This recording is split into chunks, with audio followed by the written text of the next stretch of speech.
ಹಿಂದೆ ಸರ್ಕಾರಗಳು ತೀರ್ಮಾನಗಳನ್ನು ತೆಗೆದುಕೊಂಡಾಗ ಇನ್ನೊಂದು ಸರ್ಕಾರ ಬಂದು ಆ ತೀರ್ಮಾನಗಳನ್ನು ತಳಕೆಳಗೆ ಮಾಡಬೇಕು ಅನ್ನೋದು ಉದ್ದೇಶ ಆಗಬಾರ್ದು.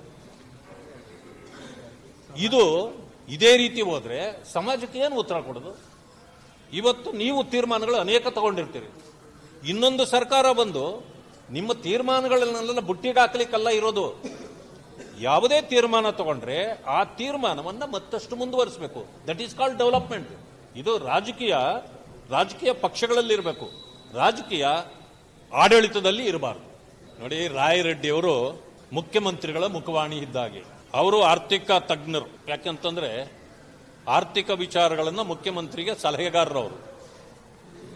ಅವರೇ ಆ ಮಾತನ್ನ ಹೇಳ್ತಾರೆ ಅಂತಂದ್ರೆ ಇದು ಕಾಂಗ್ರೆಸ್ನ ಮುಖವಾಣಿಯೂ ಹೌದು ಮತ್ತು ಸರ್ಕಾರದ ಮುಖವಾಣಿಯೂ ಹೌದು. ಅವರು ಈಗ ಇಷ್ಟನ್ನು ಹೇಳಿದ್ದಾರೆ ಅಂತಂದ್ರೆ ನಾವು ಗ್ಯಾರಂಟಿ ಕೊಟ್ಟಿದ್ದೇವೆ, ಅಷ್ಟು ಬಿಟ್ಟು ನೀವು ಯಾರು ಏನೂ ಮಾತಾಡಬಾರ್ದು ಅನ್ನೋ ಉದ್ದೇಶ. ಈ ರೀತಿ ಒಂದು ಮೆಸೇಜ್ ಅನ್ನ ಅವರು ಕಳಿಸಬೇಕಾಗಿದೆ ಜನರಿಗೆ. ಮುಖ್ಯಮಂತ್ರಿಗಳಾಗ್ಲಿ ಉಪಮುಖ್ಯಮಂತ್ರಿಗಳಾಗ್ಲಿ ಇದನ್ನ ಜನರಿಗೆ ಹೇಳಲಾರ್ದೆ ಇವರ ಕೈಲಿ ಹೇಳಿಸಿದ್ದಾರೆ ಅನ್ನೋದು ನನ್ನ ಒಂದು ಗುಮಾನಿ.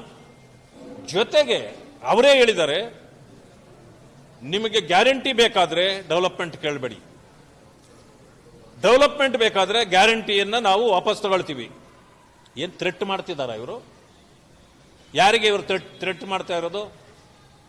ಈ ರೀತಿ ಬ್ಲಾಕ್ ಮೇಲ್ ಮಾಡಿ ಈ ರಾಜಕೀಯ ಮಾಡ್ತಕ್ಕಂಥದ್ದನ್ನ ಕಾಂಗ್ರೆಸ್ ಮೊದಲು ನಿಲ್ಲಿಸಬೇಕು. ಜನ ಮೊದಲ ತರ ಯುಗದಲ್ಲಿ ಇಲ್ಲ. ಇವತ್ತು ಪ್ರತಿಯೊಂದು ಕೂಡ ಒಂದೇ ನಿಮಿಷದಲ್ಲಿ ಜನರಿಗೆ ಅರ್ಥ ಆಗ್ತದೆ. ಟ್ರಾನ್ಸ್ಪರೆಂಟಿ ಯುಗದಲ್ಲಿ ಇದ್ದೇವೆ ನಾವೀಗ.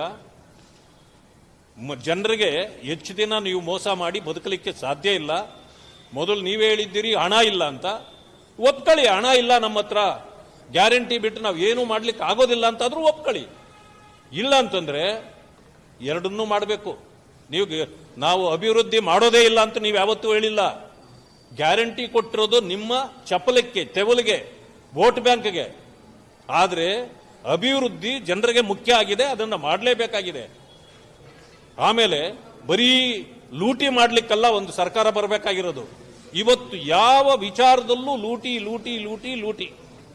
ಇದನ್ನು ನಾವು ಹೇಳೋದು ಬೇಕಾಗಿಲ್ಲ, ನಿಮ್ಮ ಶಾಸಕರೇ ಡಜನ್ ಗಟ್ಟಲೆ ಶಾಸಕರು ಹೇಳ್ತಿದ್ದಾರೆ. ಈ ರೀತಿ ಇವತ್ತು ಜನರನ್ನೂ ಕೂಡ ಬ್ಲಾಕ್ ಮೇಲ್ ಮಾಡೋ ಮೂಲಕ ಈ ಸರ್ಕಾರ ಜೀವ ಉಳಿಸ್ಕೊಳ್ತಕ್ಕಂಥ ಕೆಲಸವನ್ನ ಮಾಡ್ತಾ ಇದೆ. ರಾಜಧಾರಿ ಟಿವಿ, ಅಡೆತಡೆ ಇಲ್ಲದ ಪ್ರಜಾದಾರಿ.